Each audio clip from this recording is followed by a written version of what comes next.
Yeah,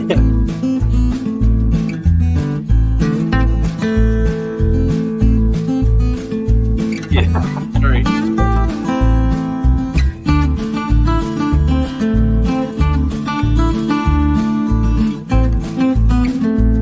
Whoa, this ain't going.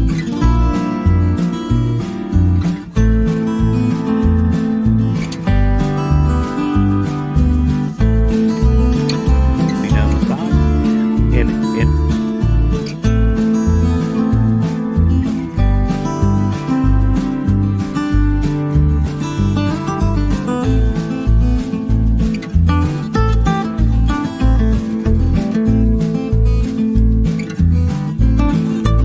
But I appreciate everybody on the chat tonight for your comments.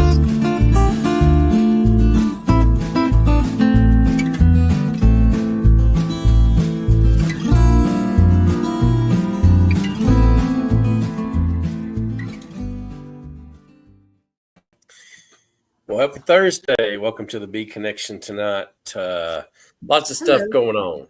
And Melissa's got a lot of stuff going on. We all do. I tell you what, it's spring and everybody's got stuff to do, especially in the bee yard and stuff. I've got to say I've had the best week in my bee yard, getting stuff going on. Did some queen rearing. Hopefully that goes well. Well, maybe Melissa can give me a few more pointers today, and see how that goes.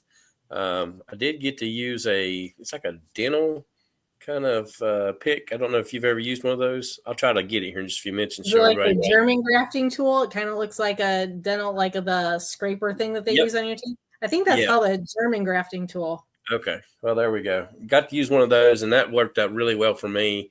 A little bit different, but anyway, we'll talk about that in a few minutes. Been having pretty good weather. Finally, it's warmed up. The trees have leaves, so that feels good finally. And then some of the colonies are finally bringing in nectar. So I actually finished putting supers on most of my colonies, unlike Keith Spillman, who's pulled his supers off already. I know, that's crazy. He's bringing in boxes of honey already. I tell you what, that's just not fair, is it, Melissa? Not at all. My goodness. Why don't you leave a little some for the rest of us? I know. Seriously, his bees have sucked it all down. So anyway, that's just part of beekeeping, especially when you live in the north versus the south. So, so what's going on with you, Melissa? You and Tom? It looks like you're doing some work. So this next week is, I guess, Teacher Appreciation Week around here, anyway. So one of the elementary schools ordered for their staff 70 of these little skep candles and 70 lip balms. So yesterday I poured all of these. Today I'm trimming the bottom, the extra wick from the bottom, and I'm going to level them off. Okay. Yeah, nice. A little bit wonky.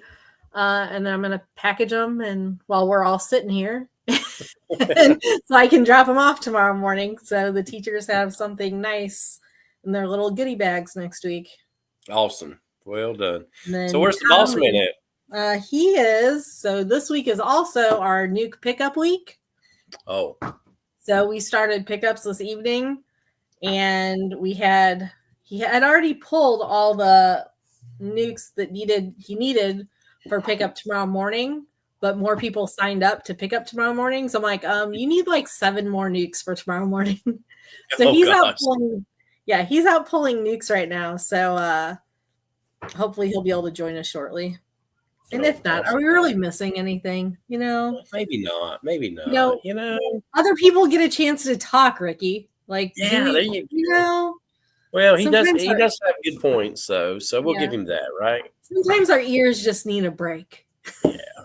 we ain't got JW on here to pester him, so I know, right? Just me and you fill in the space. So somebody else join us. Yeah, absolutely. Click that link and get on screen with you and give us something to talk about. Yeah, no doubt.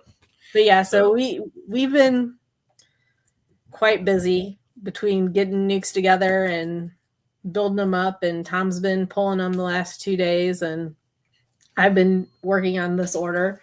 And then we have our first market of the season on Saturday. So we're going to be busy this weekend too, because we're handing out nukes for us today, tomorrow, and Saturday evening. And then he has to go downtown and hand out nukes for EMBA Saturday morning, our local club. And then we also have a market all day Saturday.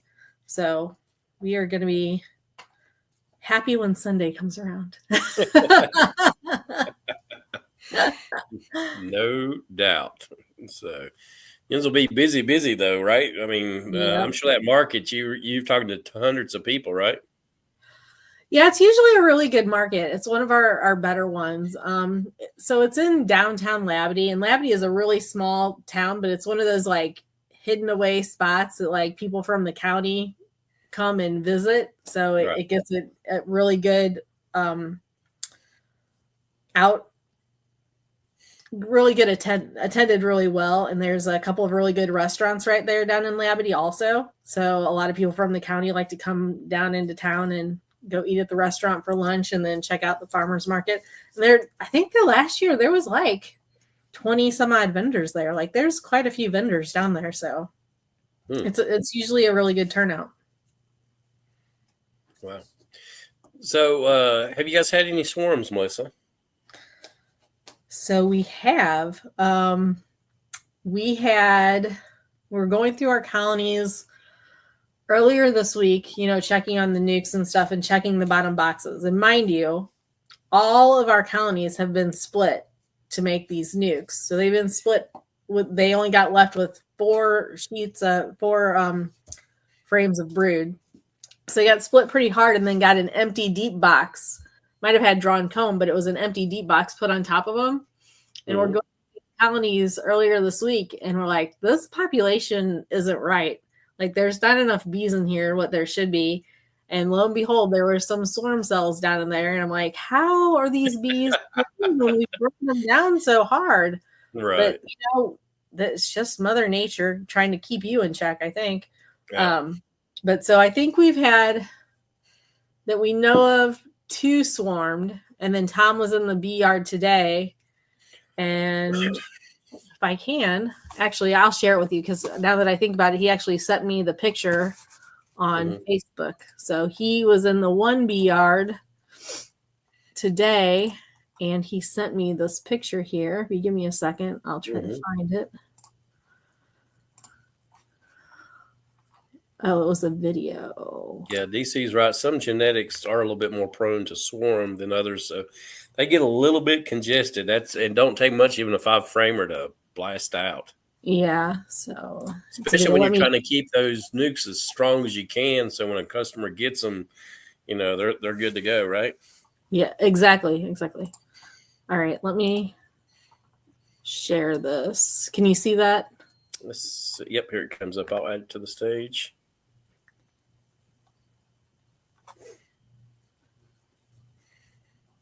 Okay, so I don't know if... There it goes. It's playing. Let me see if I can.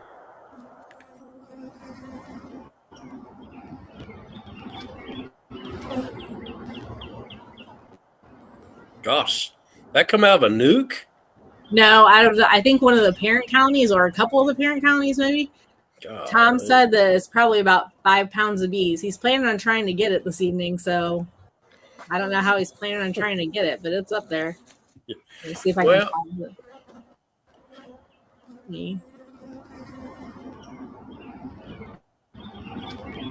That's a lot of bees right there. Yeah, right there. That's a good amount of bees there. So. Heck yeah. Yeah, he sent that to me earlier this afternoon. Wow. Let's see what other pictures I have on here. Oh, look. That's my son many years ago. Here. You guys want to... we'll play this video. This is from yesterday. He sent this to me. This upper one. I want to show you guys how strong some of these nukes are. Is the volume playing on that, Ricky? Yeah, I think it's halfway decent. I can hear it. Okay. And So I want to show you Anybody guys in the how chat, strong can these y'all hear are this? after I pull off a nucleus colony. Just to give you an idea. Wow. This looks so good. Box full of bees.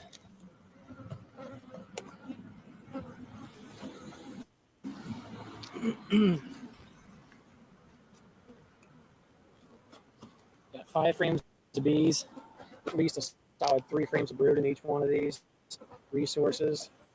Every single one of these nicks that we have in the white boxes that I've already pulled off of my splits up top. I've already pulled a bunch in here. There's a couple of them that I called that I didn't like. I wanted to hold them back just a little bit. Probably be ready in a week. But the rest of these are absolutely on fire. The amount of cat brood and the amount of bees in here are crazy here. I'm just going to show you just an example of what's left behind. Right now, this lid is absolutely heavy. Golly, look at that. There's probably, I don't even know, 2 pounds of bees hanging on this lid. Looks like they're already starting to draw some comb on it. That's crazy. Yeah. This one had a feeder in it, so I was not able to get 7 frames in there, but I'm going to have to get frames back in here quickly. This is like after I pulled the nukes out of there. So I think what I'm going to do is this one here. I don't have any extra frames with me today as I'm pulling these out. I probably should have brought them, but kind of a rainy day and a little bit thundery out here. So I'm actually going to probably pull this one back and then put it in here, because this amount of bees in here, probably within about 1 day to 2 days, will probably draw 2 or 3 combs inside this colony. So I'll have to get back tomorrow and put a bunch of empty foundations in these. But anyway, just kind of wanted to show you what's happened here today. So we're pretty proud of what we're building and ready to harvest and start getting them out. People here this week. I want to show you guys. So yeah, that's what we're dealing with there lately. Wow. There's some strong colonies. I tell you what, them things were full of bees. I mean, that's awesome. That yard is really strong. We have a couple yards that are really, really strong. That yard, and we have another yard that there's a lot of black locusts in that area. And I think that's where they're getting a lot of their strength from, through that nectar. Yep. That's awesome.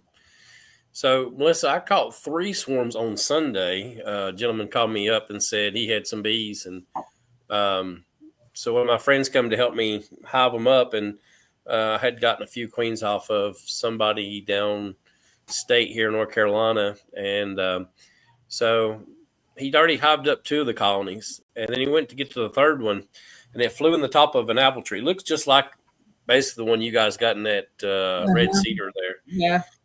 And we tried everything to shake them out of that tree, and they just kept going back up to that limb, kept going back. It's an apple tree, branches everywhere. You just can't hardly get a bucket in there to really knock them out of the tree. And guy says, I've got a little extension parasol. Y'all want me to go get it and you cut the apple tree top out? I'm like, well, if you don't mind, yeah, we'll do that. And so we cut the first part of the tree out.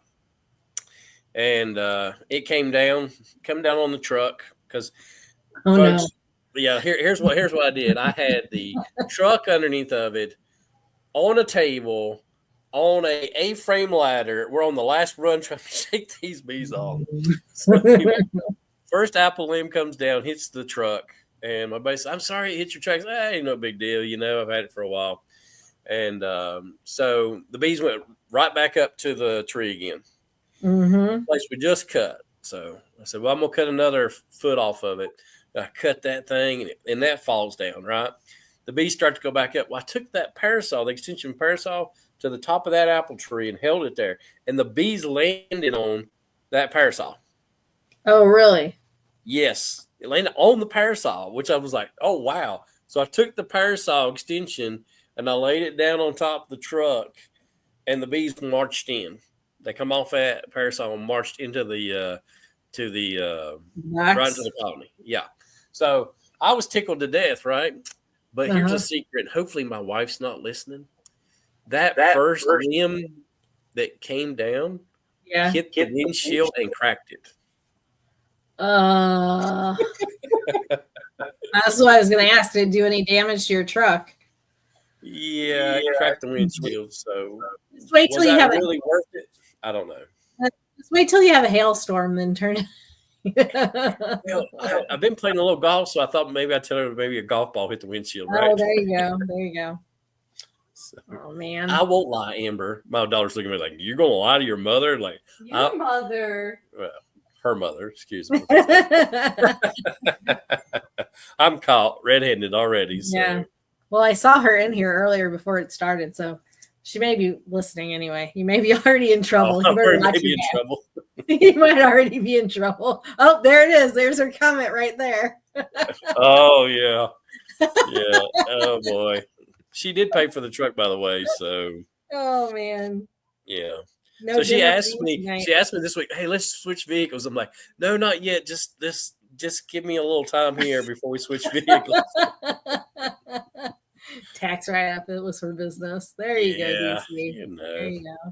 Anyway, so yeah, I'm in trouble, but now I'm really in trouble. So, was it worth getting that swarm out of that tree? Versus See, Tom always says, are those free bees really free? Yeah, maybe not. Hey, we had a good time getting out of the tree. So yeah, DC, that's a tax write-off. I'm right there with you, man. So if I had Rodney with me though doing this would have went so much easier. I'm sure he would have told me exactly how to get this knocked out. So yeah, that's funny. But anyway, so that was a lot of fun. So live and learn, right? Yeah, absolutely. So Melissa, while I've got you on here, and maybe this will help some of the people in the chat, I'd like to go through just a little bit of the grafting process that I did this weekend and maybe get some pointers from you. So I went and got some really good genetics from a colony that I'd gotten a few years ago, come off of a breeder queen that I caught in a swarm or caught in a swarm trap. And so I went and got that frame. I brought it back to the house. I used that German tool that you was talking about. And with that thing, and maybe you can explain this, you really don't scoop that whole larva on that thing. You got to kind of leave it hanging just a little bit. Is that right? And then because you just got to kind of lay it down so it kind of grabs the bottom of the cup and pulls it off. Yeah. So it even actually, as I was in the bottom of that cup, and sometimes when I'd pull up, I'd actually catch the bottom of the old cocoon, and I'd pull the whole cocoon up. Have you ever had that to happen? Oh, really? Yeah. No. So was it on plastic or wax foundation that you were? It was on plastic. Yeah. Okay. So it's probably easier to do that on plastic, especially with that particular tool because it's stainless steel. It's hard metal, right? Right. Where that the master grafting tool, it's metal too, but it's flexible. It's not, it's hard. And even the Chinese grafting tool, that plastic is really flexible and it's a larger width, so you're not going to pull up that cocoon. But I could see that happening with that German grafting tool because that's a harder piece of metal that doesn't flex or anything. So it's just going to stick right through it and pull that up with it. Yep, but that's interesting that it would come apart from the frame, that the cocoon was loose enough to even come up. Yeah, it come right up. I was surprised that was happening. And when that happens, of course the larva falls off or turns over. So, right. Yeah. I just start over. Yeah, chuck it up and let's do it all over again, right? So, but anyway, then I had to take one of my colonies out of my horizontals that made it through the winter. It needs to be repainted. The paint's chipping off. I've had it for 6 years. It's one of the first ones that I made.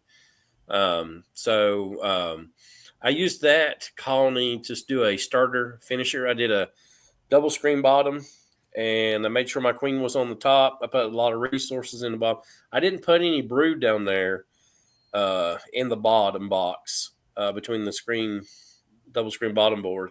But I was making sure all the all the workers that were coming in was filling that bottom box up, and it was pretty much full of bees already. Also, 2 frames of honey, with some pollen and just basic resources. Was that okay to do that, or should I So throw did a you frame put- of brood down there? Is the bottom okay? The bottom's going to be. Say again what you did with the bottom. So I put 2 frames of honey with bees on it, and 2 frames that had honey and pollen on it, and put them in the bottom box so they had plenty of resources. I shook some bees down there also, and then all the foragers that were coming in can now access the bottom. I made a hole in the top box, so now that they're going out a different direction. Yeah. Is that good enough to raise those queens that I just made? Yeah, so long as you've got enough bees in that box. Just make sure that box is really packed out with bees. Oh, it's pretty packed. I mean, Yeah. it was when I put my little frame in there, it looked like the box that Tom had where the bees were kind of hanging down. Yeah. It looked like that right there. And I'm like, I think I've done okay with that. Yeah. But maybe I get enough nurse bees down there to help So with those. if you have some capped brood that's getting ready to hatch out, or you can shake some more nurse bees in there, I probably would do that, because you really want as much of that young, not necessarily newly hatched, but as much of that young bees as you can get. The foragers are great because they're going to bring in the resources, but they're not going to take care and feed that larva. Okay. So you really want as much nurse bees as you can get in there. Okay. That's good to know. So, but I did shake 2 frames in there, not including the bees that come off of the honey / pollen frames. Also. So it's probably you're probably fine, but just you want to pack it out. And I don't know, how many cells are you putting in there? Just 26. Okay. Yeah. You're probably fine, but yeah. Yeah, I figured probably maybe half of those will make, and then I'll take the 13 that I get there, and maybe half of those will come back from the going out on their mating flights. So, what did you say? Oh, that was let me put that up there because that's a good comment right there from JP. Oh yeah, I saw that. Yeah, when you think you have enough, add more. More is always better. So appreciate that, JP. That is probably a true fact in the matter. So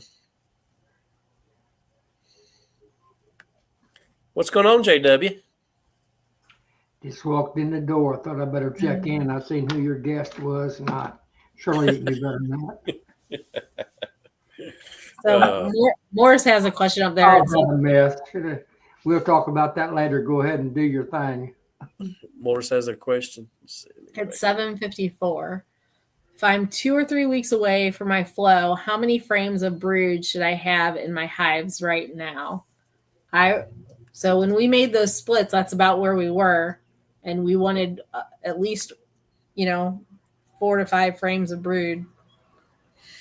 That's what we left in there so we would get honey production. So I'd say that's about where you want to be. If you're 2 weeks away, I'd want more. But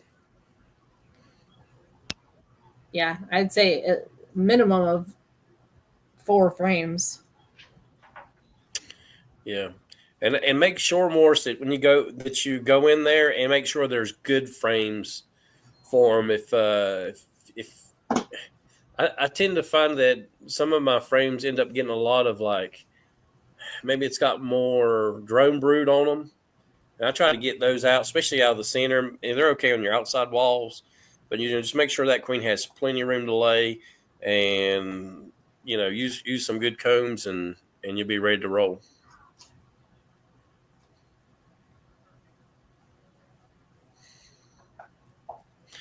JW, how's the bees in your yard? Bad question.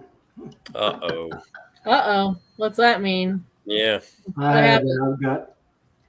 had a swarm today at 5, or getting ready to come to the house and get ready. I was going to wax dip some.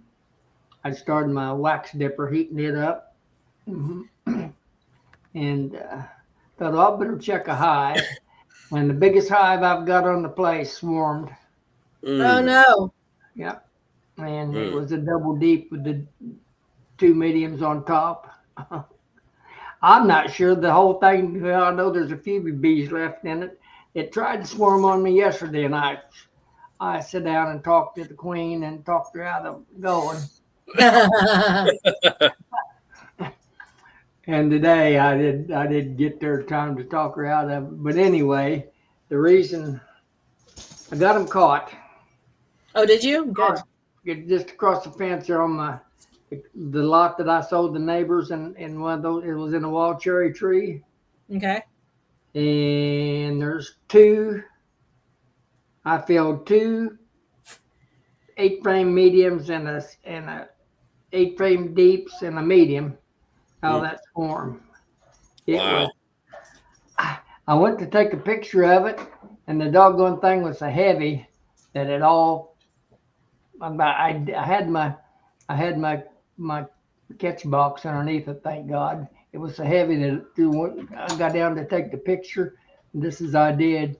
The whole thing fell in my catch box. I couldn't get them all to stay in the box. They wanted to come out. Mm-hmm. So I got to looking around, and I found one of your green queens, Melissa. Oh yeah. And I got her in the queen cage, and got her in there. Well, while I was looking for her, guess what? Found you a virgin. They got another one, but she got away from me and got back down in all those bees. So yeah, I've got two. Those virgins are hard to keep a track of sometimes. Yes, they are. The virgin queens are hard to keep track of once they get they just. So I've got me a mess, and I've got my little tractor outfit, my work cart, and my 4-wheeler all stuck. Oh. And it is so soft that I can't get them to move. Oh my gosh. I don't know what in God's name I'm gonna do tomorrow. What I'm gonna have to do, I think, is cut my fence and pull that tractor with my last big tractor, and I think I can pull the tractor and the four and my work cart is buried. It's got mud in the floorboards of it. I've got the awfulest mess. I just gave up, and it's pouring down rain. It's raining? Yes, and it's holy cow. I don't think it's ground so soft you just can't get around it without tracking it up. And I've got me one fine mess. It'll take me all summer to get straightened up. From the mess I made on my neighbor. I'm telling you, there's ruts there 1.5 feet deep. Really? Oh my gosh. On the other side. Yeah, we're not supposed to get any more rain tonight. But I don't know. The hive was a double deep with 2 mediums on top above the cleaning scooper, and I'd split part of it once, Melissa. So I don't know. Well, yeah, we split those. Made up my mind it's going to swarm, I guess. Yeah. They're going now. I mean, I got them all in another box, but I get it back across the fence. I just put another hive stand over and set up housekeeping right there where I caught them. But I couldn't have any choice because I didn't have any way to move them. Yeah, that's crazy. So what is your ideal of getting them moved, JW? I mean, you gonna move them 4 feet a day? At least on my property. It's a natural pond drainage. Is what it is. Oh. Actually, I made the pond drainage for them. I ought to know better to pull off in there, but I didn't. Now I do have me one. Now I'll take some pictures of it. Maybe tomorrow I'll make a little video of it. What a mess I got. But I've got my tractor buried. I've got my 4-wheeler buried. And I got my work cart buried. And there's mud. The work cart's buried so deep. I got mud in the floorboard. So I was going to try to curl these wicks. I left them long. I was going to try to imitate Philip, RTX, how he does his candles and he leaves it like all curly and cute. Mm-hmm. It's not working for me, so I'm just going to cut them.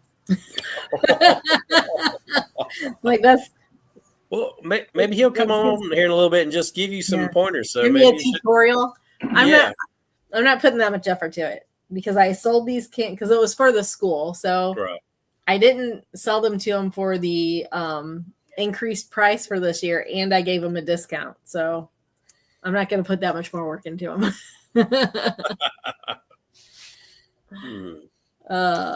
Yeah, that sounds like a nice mess, JW. Yeah. So JW, when you get those, are you just going to maybe go late at night, pick them up, and take them to another bee yard?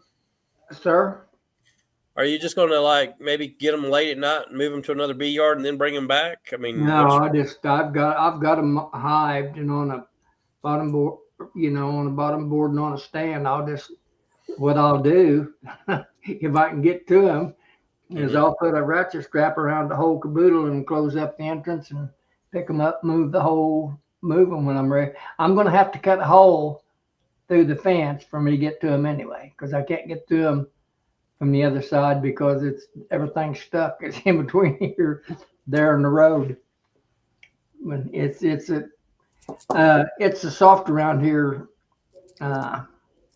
Rick. Everywhere you step, you make a track, So I just had a senior moment when I pulled off in that. And I've got everything I got buried except my big tractor. It's my only salvation. What I'm going to have to do is take that woven wire fence down, I guess, and pull everything out through the fence. That's rough, I tell you. Well, another day in the life of a dummy. Well, another life of adventures in beekeeping, if you ask me. Right. So. Adventures in beekeeping. Well, I can't say I got that swarm back. There you go. They ain't a bee on the outside the boxes now. They're in the two deeps and a medium on top of them, and they're packed full now from the swarm. So I'm going to have to split them again. If I go home, hoping I can get back in there and find that virgin queen, or if she hadn't killed the other one. Well, you just hope that she doesn't swarm off with a cast from that little. Yeah, she probably will, and I hope she does. I hope she just goes to Hades. I'm aggravated at them. Did they sting you though? Did you get stung? No, I didn't get stung one time, believe it or not. If I don't have strangers come in, I always get nervous when them people from the is that what it is? And stir them up. So no, I didn't get one sting. Well, besides the swarms, how's the rest of the bee yard doing, JW? Well, I thought I was in good shape, but I'm not so sure after this evening.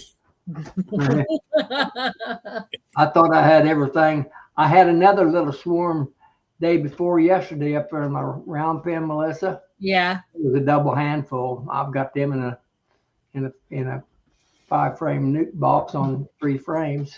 Yeah. And I really don't know if they're my bees or come out of the woods. They just come from somewhere. Yeah. It's hard unless you go through your hives, and because all your queens are marked now, with the exception of like 1 or 2. So you go through them and you can't find a marked queen. That means it's swarmed or they requeened. Yep. Russell, this is all my wax. Can you see these? These 3 we actually bought from somebody else. These are like my backup waxes if I run out. And then this is our wax. And then all this wax is brood comb wax. So I sell that as utility wax. I melt it down into the little bars and sell that as utility wax for people that want like furniture polish or to wax their frames or stuff like that.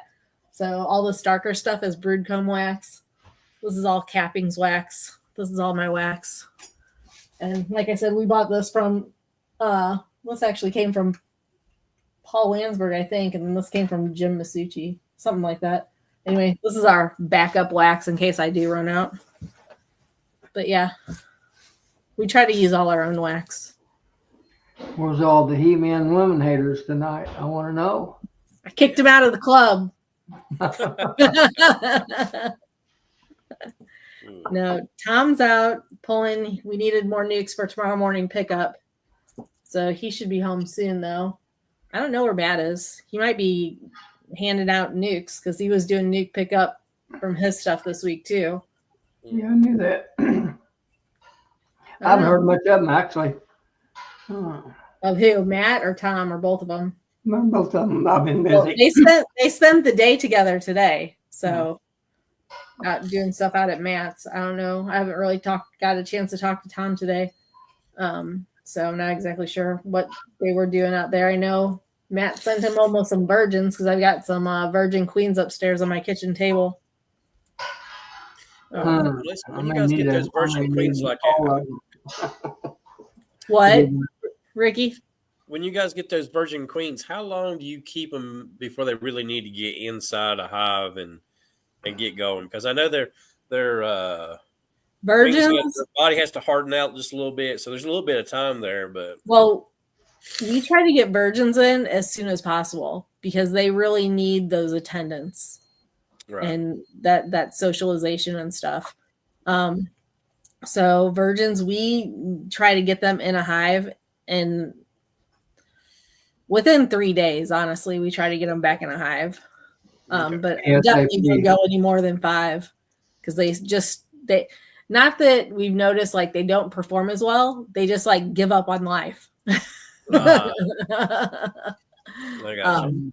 So yeah, we try to get them in pretty quickly because they just go downhill really quick. So how many times have you guys, had virgins like that you kind of stashed back? How many times have you guys done that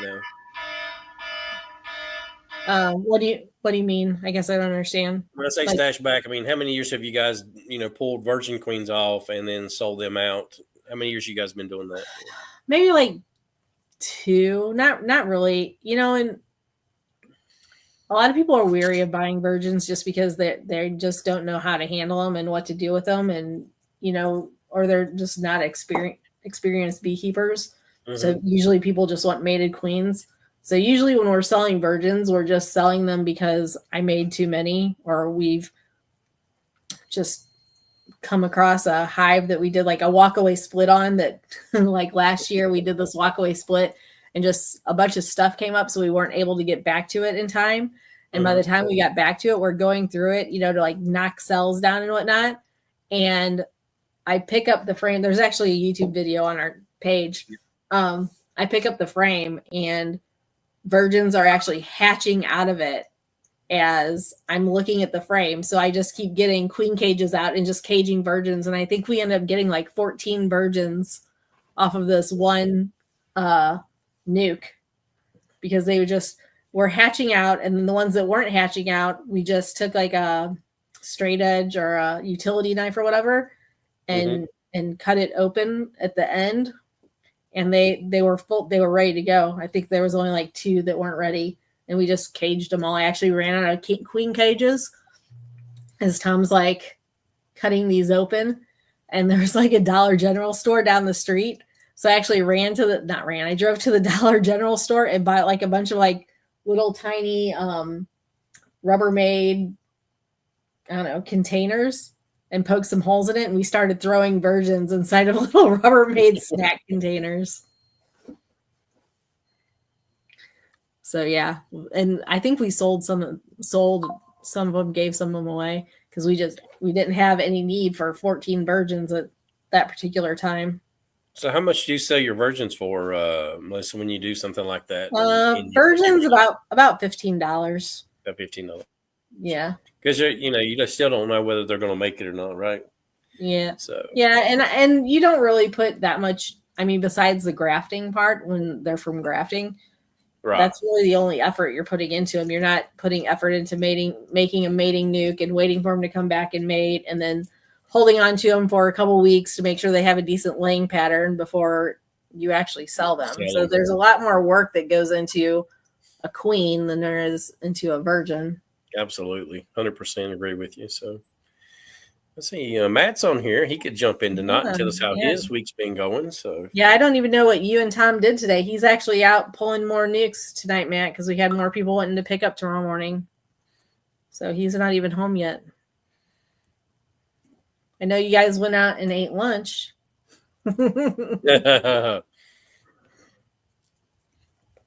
So DC says, because I checkerboard the honey supers to draw on some comb, I don't put queen excluders on for the first few days. So DC, that just allows the bees to come up on those extra combs that you're not She ain't got no comb or foundation on. Is that right? Yeah, it kind of entices them more to go up there on that undrawn To hit combs. up through there. Yep. Sometimes though, if you checkerboard them, you still should be fine putting the excluder on, because there's some drawn come up there. We've had a few hives this year, which is the first time that we've noticed it, and I'm going to blame it on Tom because he's not here. That there's a double deep, and then we put the excluder on and put drawn comb above them, and they are not going through that excluder and putting the nectar in the honey super. They're backfilling that top brood box. And I told Tom, because this is our disagreement every year, I always tell him, put 2 supers on those hives. He's like, no, I don't want to give them too much room. I'm like, so every year we go back and forth. You know, when the flow starts, I'm like, put 2 supers on those hives. And he's like, no, I only want to put 1. I'm like, well, now you only put 1. And they started, or he wants to wait longer. And I'm like, we need to get those supers on. And he wants to wait a little bit longer because he doesn't want to give them too much space. And then they start plugging up that brood box or storing nectar in that brood box. I'm like, they're going to start storing that nectar in that brood box, and they're not going to want to go up to that honey super until they get that brood box full. So we're going to blame it on Tom. Absolutely. What do you think about that, Brian? So two supers or just 1? What would you do? Usually when I put supers on, I put multiple. That way I don't have to mess with it. Yep. You're good to go for later, right? Thank you. I always like to stay one ahead of. So like when I do add my supers, you know, they're typically like I do the storing to half, so deep and a medium. When I throw my supers on, the medium that's right above my deep, I will never harvest that. I always leave that for them. Right. So usually I'll wait until they're packing that out some, and then it's to the point where like I try and judge it so they don't get honey bound any. Mm-hmm. But I pretty much figure, I'm kind of with Melissa on this. I pretty much figure if I got to add another super, if you get into like this, you know, an insane flow, they can pack that bugger out in days. Yep. And I'm always looking at it too. Like I go and check the bees typically once a week, twice sometimes. So I like to cover them for the week. Yeah. Yep. I'm with you there. I don't want to have to go over in say 4 days, 5 days and peek at it. Oh, I need to grab another box when I could have just done it before, you know, a couple days ago and then not have to worry about it, you know. I will say I probably don't. I may be different than most beekeepers, but I do like the different flavors of honey. So I usually won't ever go over three honey supers. So I'm pulling the super off, dropping 2 down, spinning that out, putting that wet back on, and just that same constant way of doing it. So it just works good for me that way. And I'm getting those different flavors of honey. So see, and we don't really have that here besides the black locust.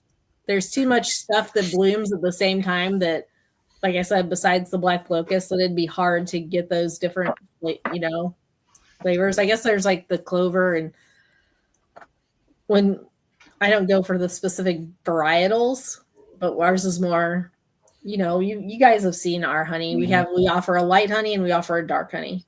So it's usually early spring honey and late spring honey, but it's all wildflower. I mean, the early spring is going to be more clover and stuff like that, but Russell, I try and stay ahead of them, you know, as far as spacing. But I mean, there's times even when I do that, those bugs, they don't read the same books that we all do. I know. How dare they? I'll still lose a swarm here and there, but I typically don't, like in the last few years, I've lost some swarms, but it's only been a couple, you know. But I've got to actually go over Sunday when I go over. Like, I mean, we've got rain, or else I would do it. I could probably check them today, but we had rain all darn evening. Tomorrow it's going to be the same thing again, and then Saturday we got plans. So Sunday I'll go over and check. Ricky, I don't know whether I've talked to you. I put in 12 packages on Sunday. Wow. Man, dude, you're rolling right now. I think I've seen some of that video or a piece of that video or something. Well, tomorrow I've got a video coming out where I do all of that. But 10 of the 12, they were installed on drawn comb. The other 2, I put one on some of those frames from 21st Bees, those infinity frames. Yep. I installed a package on them to see what they would do. I mean, I got to use them at some point, so I thought, well, let me just throw a package on them. Yep. And then I put bees in that hex hive, Ricky. Mm-hmm. You know, that 3D printed one? Yep. It's got bees in it now. That's awesome. Those are the only 2 that did not go on to drawn comb. So I probably could have gone over today and checked the queen cages because it's been 4 days. But Sunday will be fine. I mean, it's okay. I mean, I expect, though, when I go over Sunday, when they're on drawn comb, I expect to find eggs. Yep. I'm sure you will. And I'm sure they'll draw those frames out pretty good. This is your first time using those frames? Yeah. Yeah. Well, it's everybody's first time using those frames. Well, that's true. They just came out this year. I know. I'm just saying. I just figured I might as well try them. I mean, who knows? You know, they're solid. I mean, let me tell you, they are solid. Yeah. So, you know, and the price is the one thing. I mean, you got to pay for quality. So, well, the shipping is what is really hard. You know, is what. Yeah. Michael was telling us because it's so expensive to ship them because they're so heavy. Wait. Now he sent us a box of them. We're going to use them in the hives here at the house. Yeah. But so I got a set of deeps and I got a set of mediums. That way I can, set up one of my colonies in the story and a half like I do. And we'll see. And I mean, if they work out really well, then probably what I'll do is I'll look for him at Nabby. That way I can avoid shipping. And I could always buy like 2 or 3 sets a year or something like that, and just replace out some. So DC's got a question for you there, Brian. It says, Brian, can you recycle printed plastic? Oh, this stuff. So they have machines that take, like on bamboo printers, they call it, like, there's a little poop chute is what they call it. And when it spits out a little bit of filament and it cleans the nozzle and does all that, there's always a little bit that it wastes. They have machines that take that and it processes it back into a filament, but they're not cheap. I mean, like, I've seen them $100. So, Jason actually, he saw one somewhere and he said, is this something that we might consider? And the amount of waste literally that I get printing these dials, Ricky, it is so minimal. I told Jason, I said, we wouldn't recoup that $800. It would take us probably 10 years. Wow. And it's like, because I've got everything, and no pun intended here, I've got like all of my temperatures and then everything all dialed in for these things. Right. So that there's such minimal waste, it's just ridiculous. So the only waste really on them is when it extrudes initially, and then it'll extrude out a row before it actually starts your object. And it's more or less just to extrude it. If there's any little like blobs on the nozzle, the blobs catch on that, things like that. So it's just to ensure that your print stays clean, more or less. That's literally the only waste that I typically have. And it's such a minute amount, it's nothing that would warrant spending $800 on a machine. Remelt. Yeah. So, that's pretty cool. I didn't know you was doing those all by yourself. I know last time I talked to Jason that you guys was talking about, kind of outsourcing some of that. So, like Jason and I were talking, and I assemble them here because literally when I print them, like I print a handful of them at a time. Right. So I keep all the stickers here. Like we've got mass quantities of the stickers, So when I pull them off, I label them right away. Hmm. And because I was sending literally boxes, like I would send 1,000 pieces to Jason, and then he would sit with his wife and kids and put stickers on. And I was sitting there the one day and I said, dude, we're doing this all wrong. I said, for me, like when they're printing, there's a gap in time when you can do anything. So I said, why don't I put stickers on a handful of them? You know, when I pull them off the beds, I throw the labels on and they're done. Right. So now, and then like he sent me all of the packaging. So I'll literally like put the 5 packs, you know, whatever, 25 packs, whatever it is. And then I just send that to him and he takes care of like all the shipping and he does all that stuff. So, but we were discussing, like, Ricky, we even looked at injection molding. Right. We had a price and I told him, I'm like, you know, if we're going to spend, you know, 15, 20,000 is a quote that we had. Yeah. You're set on the molds. Like once you do it, you're set. You can't change anything. And I said, for that amount of money, the number of 3D printers that we could buy, I mean, you could set up a print farm that's just huge, you know? Right. So you could be like John Hill. He's got a. Have you been to John's? No. He's 30 like, some, I think it was. Yeah, he's got 2 rooms full of them. Yeah. But like the benefit there then is like if there's any tweak in a design, literally all I do is resplice it, send it out to the printers. Right. Where if we did injection molding, well, then there's thousands more dollars for an update. Right. And you can control your quality control. You know, that's kind of the way I am with my hives. Is I control my quality control. If something's messed up, it's my fault. It's not somebody else's fault. So I literally just had one here that there's a flaw right in the middle. And I'm like, you know what? I could cover it with a sticker, but I'm like, nope, not doing it. So it went right in the trash.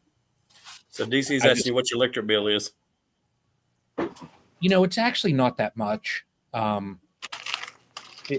mean, I've got other stuff going on here. I've got grow lights on plants for our garden. I've got, and you got your, I got an aquarium. I got the quail. So the 3D printers they probably out of everything that I have here, they're not drawing that much power. You know, I mean, you figure they're heating a little teeny nozzle. Yeah, it's not that much. Yeah. No, it's not that much draw. Hey, Matt, tell me about yours and Tom's Adventures today. How's that been going? Oh, yeah, we had a great day, honestly. Yeah, we JW get a giggle out of that. As soon as Tom showed up, here comes a little drizzle rain. You know, you could just see across the valley, and it just fogged up, and it probably rained for a good half hour. We kind of stood out there in the drizzle talking, and the next thing you know, the sun broke out and the skies parted. So we got down there and got busy. But yeah, he came out and helped me pull. I think we pulled 10 nukes this morning, and then we ran to go get something to eat. And then I ran those back here to the house. I'm staging them because I've got clients coming this weekend to customers to come pick them up. So really just selling a lot of nukes and staging them. It's the last journey, you know, just before I load them up. So I sold 22 this morning, and then we'll sell off another, I think, 26 this weekend. So wow, you guys are rolling. It's everything's going just like it needs to right now. You know, we're kind of blessed between the rain, lots of pollen and nectar's flowing. We got clover, black locust is right on the verge, and tulip poplar, same thing. So it's all, I mean, it's just coming all full force right now. So 2 supers on most of the production. Some of them have 3, you know, they're not all full yet, but they're poised and cleaned and ready to go for when it does. So. Well, you boys didn't do a very good job with JW's because he's got swarms going on over there. You know, that's Tom's gonna have to claim that one. I didn't ruffle his queens around himself, so I'm not. You sure know, I'm shocked that JWs are swarming because, you know, we pulled plenty of brood out of those and left, you know. Yeah. Like they grew back quick. Yeah. Yep. This is the season when it all hits at once, and if, I don't know. It's I went in and reversed all my boxes, not all of them, but the ones that needed it for sure. Yeah. I kept plenty of room above, and I broke our production colonies down. Some of them I was able to split 4 ways, most of them just 2 ways. But I got the queen in the bottom with her 4 frames of brood right on April 1st, and just made sure she could lay up the 2 deeps, before the honey flow, and that's right where they're at right now. Just packed, but not too packed. So. I'm John Sterling coming up tonight But yeah, it's a lot of fun, lots of queens. So all those nukes that we pulled, I was able to. They grew in 3 weeks. Some of them had the biggest one today in 5-frame nuke had 4.5 frames of brood, and I'm talking like packed brood, like almost way too much. I was expecting queen cells, but we found the queens and all of them. We're able to mark them and leave basically an open larva behind, with all the foraging force. And that, I tell you what, that's going to be stout little mating nuke, to start off. Absolutely. So, it's kind of just pulling those assets and using what they've already started to do, and all that momentum. So just kind of let the bees do their thing and just help, not try to get in their way, not. Right. So you're going to try to get in. Up or not, Rick. What you got there, JW? Let that swarm before if I can get it to. If I can get I can't get it. Not cooperating. Were you able to catch that one, JW? I got the swarm. I guarantee you it's 12, 15 pounds of bees.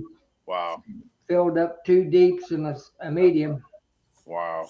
And then I've got everything on the place stuck. It rained. We've had 4 inches, another 4 inches of rain, and everything's just a mud hole mess around here. You can't even get around. Wow. Hey, Ricky, I want to share something. Sure. Show your wife. Here, present. Let's see here. There we go. This is not bee related. Not allowed then. Yeah. This is not bee related. That's my new pen. It's got the enclosed area on the right. That's nice. Yeah. And there's a little ramp, and then I got the rest of it all stained up. And in the one corner, the far corner, I built a box in it. That way they'll have like a little sandbox. So, but yeah, I can't wait to get the new ones in there. I mean, that thing, it's 6 feet high. I can stand up in that thing. Wow, dude, that's awesome. Yeah. Is that for your quail or something else? Yeah, no, it's for the new ones that I have, the jumbo bob whites. I stopped sharing there, Ricky. Okay, let me see if I can get that back off. That moved over here. Oh, no. Woo, hey, Matt. Hey, Matt. There we go. Yeah, the DC says it's the Quail Hilton. I mean, and so I even ordered a darn solar camera that it's one of them ones that I can pan and look at them and stuff. So I'm gonna be sitting inside staring at my damn phone watching the quail. That's awesome. So, well, Ron, just so you know, I bought some very expensive quail. These were just not regular quail. And I just got them big. I'm like, I can sell these things. I can make some good money on them. And then Ruth threw some moldy bread out there to them. And I come in and every one of them were laid over dead. Just dead. I'm like, what did you do? She said, I just fed him some bread. I'm like, you didn't feed him just some bread. I said, you fed him moldy bread and it killed every one of them. So wow. When I get these jumbo bob whites, they're jumbo Wisconsins. Yep. When they're laying up pretty good, do you want me to send you some eggs? No, we've kind of got out of all that stuff, farmer lay stuff. We're basically straight bees now. We had our own flight pen, a huge flight pen that you could walk in. We've just done away with all that. So we had silver pheasants and blue pheasants and quail. Yeah. We had everything. And possum got in, killed most of it. So it was So that soft net you got on top, be careful because that's why I've noticed they chewed through that soft net and went right in and killed all of our animals. Oh, well, I've got on the bottom of it. I've got it's 2 foot of its 1/2 inch hardware cloth. There you go. It's the vinyl coated hardware cloth, so it's softer. Yeah. And then that netting that's on there, it's aviary netting that I got from like a bird supply place, and it's rated, like they said that it'll take the impact of like a hawk or an eagle if they hit it. So I thought, and I was even like, Ricky, I stapled every inch. I probably went through 1,000 staples on that thing. Right. And then I was sitting there pulling on it. Like there was one piece that I messed it up and it was kind of off kilter. And I was trying to just pull the staple out. I couldn't do it. Yeah. I had to go and get a screwdriver and pop the staple out of the wood. And I mean, I was pulling that hard on that netting and it didn't tear. So I thought, I mean, if something chews through it, that's one thing, but I've got motion lights in it too. So that's awesome. So talking about that, like a hawk hitting that the top of your pen, I actually got to see that. That was the funniest thing I ever seen. This hawk was just bombing down, hits it, feathers go everywhere. Hawk gets up and he's like, little head walking around, and he falls off the pen, flutters around, and then finally flies off. So that was just hilarious. Yeah. The only other thing that I'm going to do to it, and I don't have to, but I'm going to put a roof on it with that plastic, that corrugated kind of roofing. Yeah. Just to keep the rain off of it. Because I'm going to put like straw and stuff in there as a bedding. And that way it keeps it from getting all soaked. Plus with the sandbox that I have, I don't want to have like a mud bath for them. So what do I do with the quail eggs? It would take me. No, I mean, we eat them. When I do, when I do an omelet, I literally I'll do 14 or 15 of them. Holy cow. But then usually when I cook the quail eggs, Eli gets some too. So I feed them to the pup. So yeah, the pup's eating good too. And I'll tell you what, something else I found out, we had duck eggs and nobody in the house ate duck eggs. And we would I'd scramble those and I'd feed those back to my turkeys or feed them back to my quail and stuff. It's great, great food for those guys, I tell you, and makes them really, really strong. So yeah, you know what I'm going to do also is, and it's like a multi-purpose. I could call that quail pen. I could call it the birds and the bees. Well, I read up on it. I was trying to read on putting some type of a pot. Oh yeah, pickled quail eggs. I love those things. I was trying to I want to put a small pot in there. I'm probably going to get a rectangular one. And I read that lavender is actually a good plant for quail because it attracts all of the insects. And it gives them something to do because they enjoy jumping up eating the bugs. So I'm going to throw a couple lavender plants in that thing too. There you go. That's a great idea. Yeah. Just a forewarning. If anybody has anything to say, get it out now because Tom just pulled up in the driveway. All right, Matt, you better be talking because buddy, boy, I got out, man. I got some dirt on you and JW, talk it up. Yeah, get it going. No more bird talk out of me. No, we had a good day. I was able to share some extra virgins with them, so just have to disperse some of them. I heard you talking about the virgins earlier. I try to bank mine, for at least 3 days in a strong builder, and it's really just to kind of age them just a little bit, so that way when I do introduce them to a queenless nuke and. Yeah. I'm usually releasing them on the top bars, so I'll let them get used to them for a couple days, and then I'll just walk right across the top bars. And I don't have much of an issue at all with it. You know, they accept her hands, you know, hands over fist. They're excited to see them, you know, and so I try not to bank them any longer than 2 or 3 days, and then get them into a nuke so they can get out. But I feel like they're ready to fly. I find the virgins are kind of social. You know, I feel like they get depressed pretty quick if they're not around other bees. You know, they don't like to just like they give up on life. They're just like, we're done. Yeah, I mean, there's, you know, they know that they have a grand purpose right immediately, you know, and I feel like they, you know, almost in a way like a depression sets. What are those? So, but DC's got a question here for you, Matt. It says, do virgins build up pheromone levels pre-mating? I believe they do a little bit. Yeah, I don't think it's near what the retinue of a mating. But I think that those bees know that is not another worker bee or a drone, you know, potentially. Yep.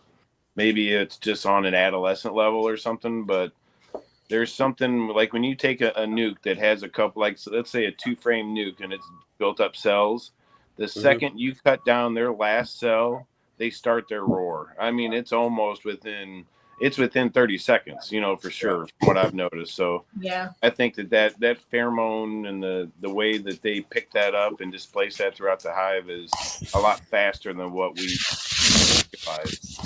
Oh, boy. You're in trouble, Matt. There he is. There's trouble. Who's that fella in the upper right? That's a swarm catcher. That's the swarm catcher, man. I think that's He said you did a good job, Tom. that's the owner of JW Irwin and Sons. It is. Me and Matt are the sons part. We just got to approve that through JW first. Yeah. He didn't even say anything to that. No, he didn't even comment. That's because he loves us. That's why. An eerie silence. I'm mad at the world today. I've had everything in God's earth go wrong today. You did? JW's had a rough day. All of his off-road vehicles are stuck in the mud. He's got to take a fence down to get them out. Are they really? They're stuck? I've got my little tractor and my Artmobile and my four-wheeler all buried clear to the seats. Holy cow. Oh, boy. Well, I don't feel so bad because I just tore up a field getting out of it right now. Well, I've tore the field up and I'm not out of it yet. I've got tracks in there 12, 14 inches deep in my neighbor's. Oh, boy. That one heaviest hive, I split part of that sucker yesterday. The one at the, are you talking about the one at the east side of the hoop barn? Yep, right there on the corner. Yeah. The double deep and 2 mediums. On yeah. That was the one that's the one you should graft off of. Well, we could have. I've got it again, but you're going to get it out of a different hive. That sucker swarmed today. Yeah. I had the fire started under, I was going to wax dip some boxes this evening. Had the fire started. I thought I better go down there and check those hives. Well, there that sucker was. And I got a picture of it, but it's kind of hard to tell. I guarantee you there's 12, 15 pounds of bees in the swarm. I believe it. I've got 2 double deeps and a medium full of bees out of the swarm. Holy cow. Wow. And found the green queen. Mm-hmm. Got her in the queen cage. Bees were still bunching up. I found another queen. And she got away back down in the box. So I've got a green queen and a virgin or another mated one or whatever's happened. There's 2 queens in there at least, maybe more. You know, I would say it is potentially possible that colony had 2 queens all along because it was banging. When I first went out there in whatever, I don't remember, March, whenever we went out there early and we went out there and peeked in them. Yep. And when Matt and I were out there, I think, and then when Melissa and I went out there, it was still absolutely on fire. And we took frames out of it. Yeah, and we dumbed it down. Well, I'm telling you, I tried to get it to show up. I can't get my camera to focus in on my phone. Send it to Melissa. I was going to take a picture of the whole caboodle back off, and just as I did, I got my box up underneath it. Mm-hmm. Got my little tractor up there, the front end loader. Put the box on a pallet, Mm-hmm. and just as I went to snap the picture, the swarm was so heavy they fell off the limb. Oh, no way. Fell in the box. Tell them to send the picture to me. I can share. Send it to Messenger. Wow. Melissa said if you send that picture through Facebook Messenger, she can share it. Yeah. Okay. Let me. Maybe. So when I went back this afternoon to go pull one last nuke out of the yard that I had that I didn't get to yesterday because it started pouring on me. When I got there, and I always look at the activity in the hives, and something seemed off. So I immediately started looking at the trees, and I have probably 4 or 5 pounds of bees hanging 30 feet up in a cedar tree. And I looked at it, and I'm like, bye. And I'm like, I still had a bunch of nukes to pull for this evening. And then, well, I'm sorry, not for this evening. I had those done. I needed some for early tomorrow morning at 7 a.m. tomorrow morning. So I had to go finish pulling them. I'm like, well, I really can't do anything about it. And then I thought I had it all done. And then Melissa surprised me and says, oh, a couple people signed up for some more slots yesterday, tomorrow morning. You have to go pull some more. And that was already at 7 o'clock. And I'm like, are you kidding me right now? Yeah. So, hey, JW, if I hope she makes you feel a little better, I got lit up. I mean, Oh, Yeah. Oh, good. I did too. I mean, when you're sweating profusely underneath those, and you're trying to find queens with a light because it's just getting too dark at that point. When I couldn't find one, I just put it back together and moved to the next one. And I finally was able to find all that I needed and get them in the boxes. And then getting out of that field was not easy in itself. I just hammered down, and there's probably mud everywhere out there because that field was pretty sopping wet. Tom, you know how we had that hard time finding that one dark queen earlier? Mm-hmm. The last nuke, of course, I couldn't find the queen in it. I was like, are you kidding? I know, I mean, there wasn't any cells. They were quiet. I organized enough. I knew the queen was in there. So finally, I looked in the bottom of the box, and there she is, just sitting on the bottom. You know, no frames in the nuke. It's just sitting there, and it's just like, you know, it just go figure. It would be the last one, you know. But it was already getting dark at that point. I didn't have my flashlight, but I was getting stung. It was past the last one. Yeah, sometimes you just time to be in. I always have trouble finding the dark ones. I don't know why. I can find the blonde ones or the Cordobans. I can find those really easy. But if you get a dark queen on there, I can know that she's on a frame and stare at it back and forth, and flip it for 2 minutes. And finally, I have to put it down and be like, you know what? I just have to come back to this later or something. You know, they are just really hard to find. Mm-hmm. I do appreciate you coming over and helping out your fellow beekeeper. That was awesome of you. You know, no problem. Oh, where was you? You should have been out here doing my work for me. I'm an old man. that's right. Sounded like we were on the wrong side of the river. Hey, Matt, all we need to do is go over to his side and start putting up swarm traps and we'll be set. Right. Well, no, Dad. The bad thing was that I tore a hole in my fuel tank on my diesel ZTR too. Oh yeah, you said that. You I said did that over. get it patched. Believe it or not, I got it plastic welded, and it closed up. Well, that's good. Yeah, the fuel tank for that machine's probably $300 or $400 for that. I imagine that fuel tank would, if I had to replace it, would cost me $600-700 from John Deere. Oh, I bet.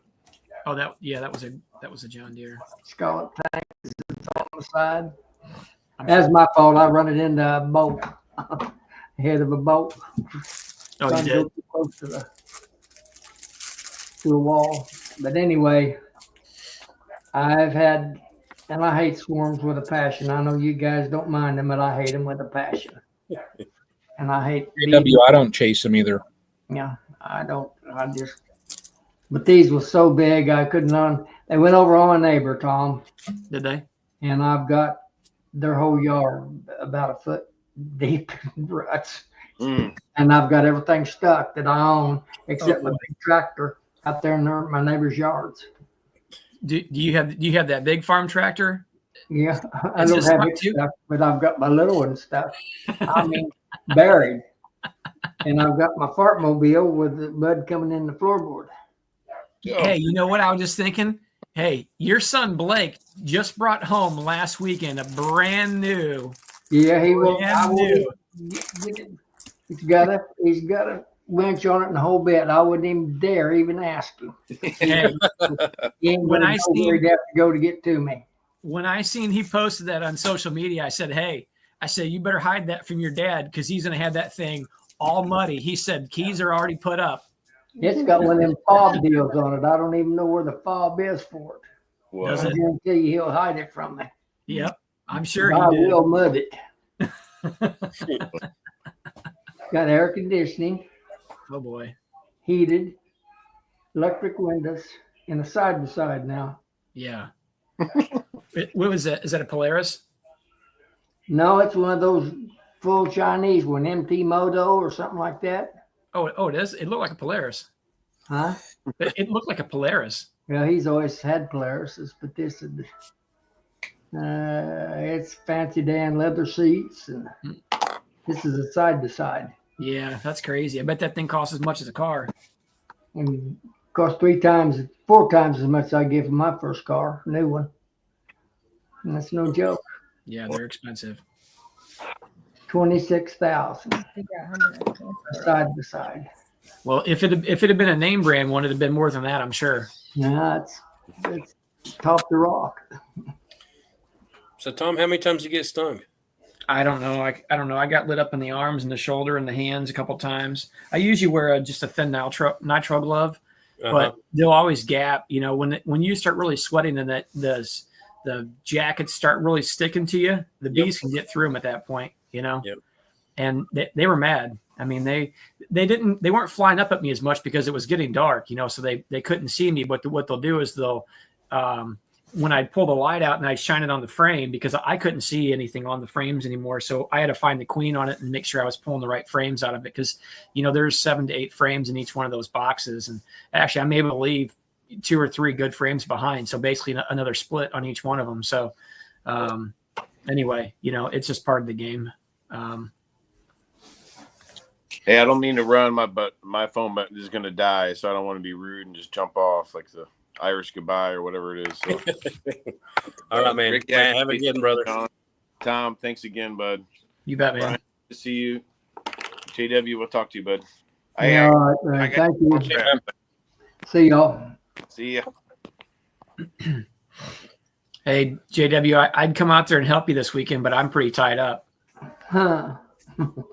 I actually you don't want to be around me, old buddy. I'm in a foul mood. Yeah, I'm pretty sure you and I would be all right. We get out there and get something done. You would get in a good mood. You'll be all right. Where you just First bees, Brian was just talking about your frames. Wasn't you, Brian?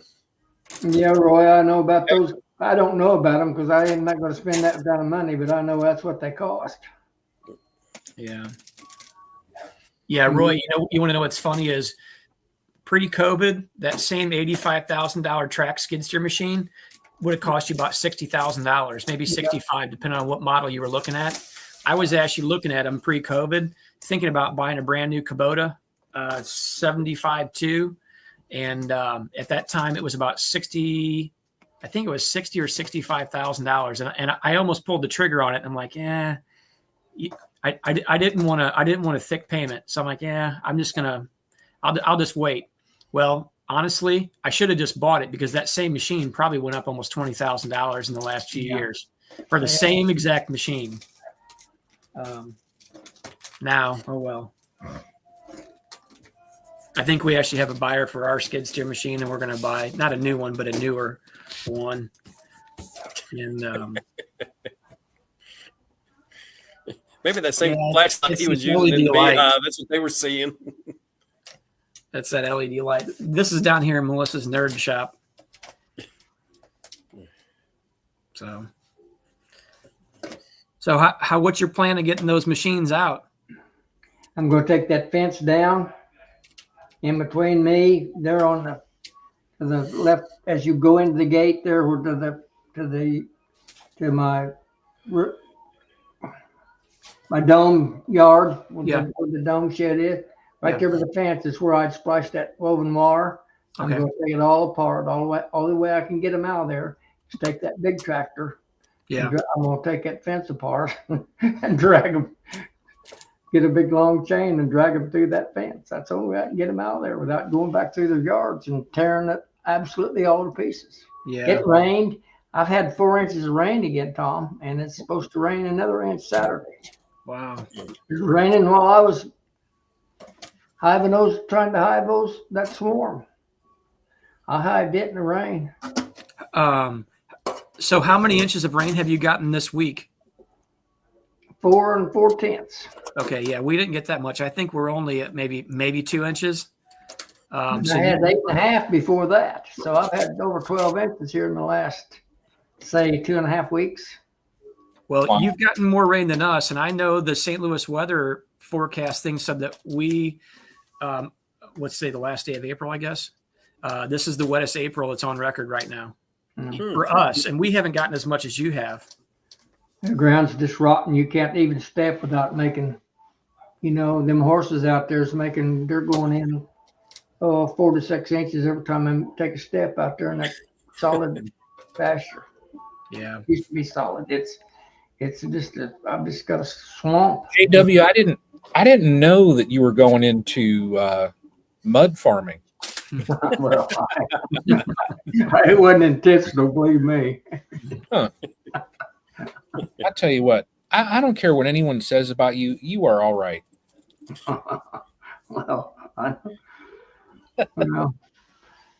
most people don't say that about me. Thank you. We'll get better acquainted as we go here. Yeah. Hey, Brian, you'll like him less the more you know him. I'm just kidding. That could be any further from the truth.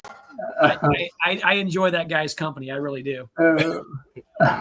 Even if he is being mean to me, I still him and I get along really good. Right. You got to drive over when you cruise up to Ohio. Yeah. Well, actually, I bet you I get JW to go up there with me, go up to Greg's place. I don't know if I'll be able to do that, go up there before June, though. That's why I was saying on the stream team thing last night. Yeah. If he has something big that he's going to do in June or whatever, I could probably come up on a Friday and then maybe leave sometime in the Sunday afternoon or something. Yeah. I told Greg afterwards when we were talking, I said, as long as I know a roundabout kind of time frame, I could fire up my smoker and do a couple slabs of ribs. Oh, that'd be awesome. And I could try and time it so they finish up on the smoker when I'm going to hit the road. And that way they'll go into the cooler and rest for 2 hours while I'm driving. Yeah. I got you. So, yeah, that'd be. Would you yourself be able to go up there on a Friday or probably not until like a Saturday? Probably Saturday. Because I'd have to work, so I'd have to work until probably 3:30, 4 o'clock. So, is that a pretty far drive for you, or not too bad? 2 hours, 10 minutes. Okay, yeah, that's not horrible. No, it's not that bad. No. Well, maybe we can convince JW to go up there, and maybe sometime in June we'll make a deal of it. Yeah, I'm pretty flexible, I got everything. I've got all kinds of time, very little money. Yep. No problem. You got all your vehicles stuck in the mud, JW. Yeah. Yeah. Poor guy. He's got all the machines that make money stuck in the mud. He ain't gonna be able to get his house payment done this month, We're gonna have to start up a collection for him. He can't do any work because they're all stuck. I know. So JW might as well just go have fun. Pretty much. Well, that's not going to be a fun day tomorrow. Time I get that fence took apart. It's a woven wire fence. That won't be fun. Everybody's in the nerd shop. and wrap each one of those and take that fence apart and pull everything to it. So I know to get them out there without just absolutely obliterating their whole. That pond I told you that was on my neighbor there. I come across the dam on that pond and I've got everything stuck. That's on the south side. Yeah, south side. Where the roadway goes back to the hoop building, right? Yeah. Yeah, I know what you're talking about. I've got a mess. Noise there for crying out loud. Gee whiz, Yeah, all I hear is rattling. We're just doing just fine until you got here. Well, because you're banging around. Right, everybody. We're Gee doing whiz. just fine until somebody else got here. Yeah. Clay, that's a good idea, old buddy. Let's get a little GoFund for old JW. Are we donating more mud or what? I can donate some rock. He needs some rock to get out of the Yeah, mud. he needs some rock. That's what he needs. I for sure need rock. Well, normal people, they'll set up like a GoFundMe. JW, he sets up Go Mud Me. Go That's Mud right. Well, that's a hoot. You just don't give up. I'm absolutely wore out. All the reason I come on was I've sat here eating in front of everyone, but I just walked in the door and Ricky was stuck with Melissa, so I figured he's going to need some help because she'd Yeah, it was rough with Melissa being in here. have him beat the nub real shortly. I seen our numbers just keep going up, Melissa, going up and going up, and now head down the other side. I think Melissa set me up with that thing. I should have told her to go out there and pull those nukes herself. She thought we had all this stuff done, and I was going to go up there and thinking about going up there after I finished that off and rescue that swarm that was sitting up in the tree. I mean, that's a good amount of bees sitting up there. I might actually go after it. Oh, jokes aside, are you guys getting through those nukes? Are you getting them about all moved? Yeah. We just started moving them. Tonight was the first night, and then I have a bunch of pickups tomorrow morning, then pickups tomorrow night. I don't have any on Saturday because I have to take a machine out to St. Louis and unload some. The guy that the EMBA is buying the nukes from is out in Kansas City. He's bringing them up from East Texas where he grows them at, and he's hitting Kansas City and then coming out, sending a guy out our way Saturday or Friday night, Saturday morning. He's going to drive all night to come up to St. Louis, and he's going to sleep in the parking lot out there. And I got to bring a machine out to unload those big totes that are full of nukes, and then so I can get them on the ground because he'll have them stacked up too high on a flatbed. So. Anyway, I wish there was a different way. I really don't want to drag a machine all the way out there, and then I'll have some volunteers to come help and to unload them out of the crates, and then I can load the crates back on the truck so he can leave. This is for your bee club nukes. Is that Yeah. Okay. So I got to do that Saturday morning until I don't know 9 or 10, and then I'll go finish pulling some more of mine, and then get rid of not most of the last ones on Saturday evening. And then we're not working any on Sunday, hopefully. And then Monday, there's a few that I might finish up. I've got about 20 pair around here where I can just reach and grab a pair. He has eyes up there too, Clay. Yeah, that's what it is. Eyes in the back of his head, top of his head, front of his head. He's all. After the day section, Clay Bunner, I don't know what I'm doing about half this evening. I'm just about half. My old brain's just about to lock up on me. About wore out. Been a rough day at the office. Yeah, sounds like it. Well, are you gonna have to try to drag that stuff out there by yourself? Not sure. I guess Blake's not around tomorrow, huh? Nope. No big deal. I'm fully capable. I'm only 81 for crying out loud, boys. I mean, I'm pretty sure that big tractor you got in the barn will probably pick that whole thing up. I've already picked it up once and moved it over. I went over the fence with the big tractor. I had it totally into the fence. Yeah. So I couldn't move. So I picked it up picked the back end up and scooted it over, and then I picked the front end up and scooted it over away from the fence so I could even get where I could get to it. Mm-hmm. It is what it is. If we weren't tied up with these nukes going out, then I'd drive over and help you out. As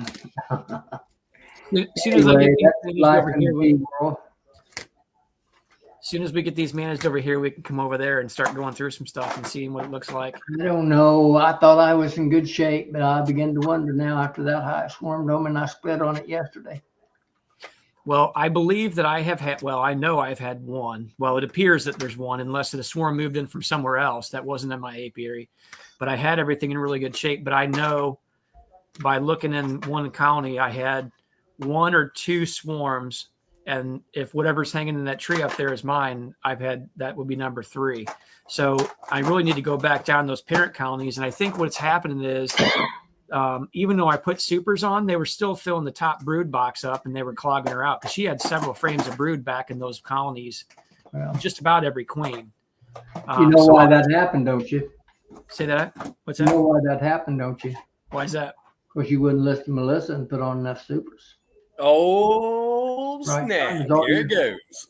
Melissa tried to get you to do that, but no, he was We took a bullheaded. vote and it was like He was like 100% old man zero. Earl. You wouldn't listen to her like you Hey, should. I thought you were my friend. I am. I'm just trying. That's the reason I'm Then trying you to need give to you set- advice. Listen to your better half. She's smarter than you. Hey, well, then she needs to get out there and start working these bees, then doesn't she? I mean, this is her bee operation, right?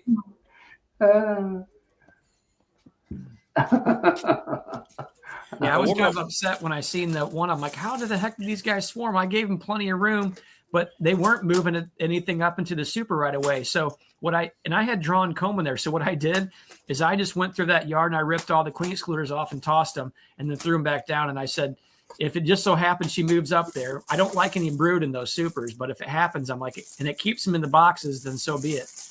So I'm well, the same way. I had a little old double handful. I've got them in 5-frame nuke up there in that round pen. They come out of something out of there, I'm pretty sure, unless they come out of the woods. And I couldn't find it. I couldn't find that little old queen. I'm sure there was one with them because once I got them in that box, they all seemed happy as a lark. I just stuck a chair in front of the entrance and left them right there in the round pen. Okay. You know, so and you know how I hate swarms, and I've already had 2. Yeah. And I had one yesterday, tried to swarm on me, and I talked to that queen, and I talked her into going back in the box and staying there yesterday. But I think it's the same. I think she left today because I wasn't back there to babysit her. I He bet. knows how to sweet talk him women, Tom. Yeah. It only worked for a night. Not like all my sessions with women, you know. only worked about a night. Going down the road. I guess the bottom line is they can get away from the best of you, right? I'm gonna have to get a hold of my good old buddy Todd Prater out there. That's what I was just thinking. Yeah. Get him to come and help me. Maybe he knows he can talk to them women. Get Todd out there and he'll help you with the bees and you can set him up with a new wife. Well, I hope he does a better job of picking than my son seems to do. Well, I tell you. Take it upstairs. Look at him. Well, folks, Anyway, we had a call it lot there. of fun today, folks. And it's going to be We'll better. go ahead and call the stream tonight where it's at before Tom gets another black eye. We don't want that to happen. And if y'all feel sad, you know, you can send JW some mud and, you know, hopefully the next time we get on here, Brian will have his quail pen with some quail in it. That would be awesome also. So A couple days. yeah, absolutely. So anyway, it's good talking to everybody. Hope your bees are doing great. It's been fun so far in my bee yard. So I'm looking forward to a great season, just like the rest of these guys. So we will catch you guys next Thursday. Thank you guys. Good night, y'all. See everybody.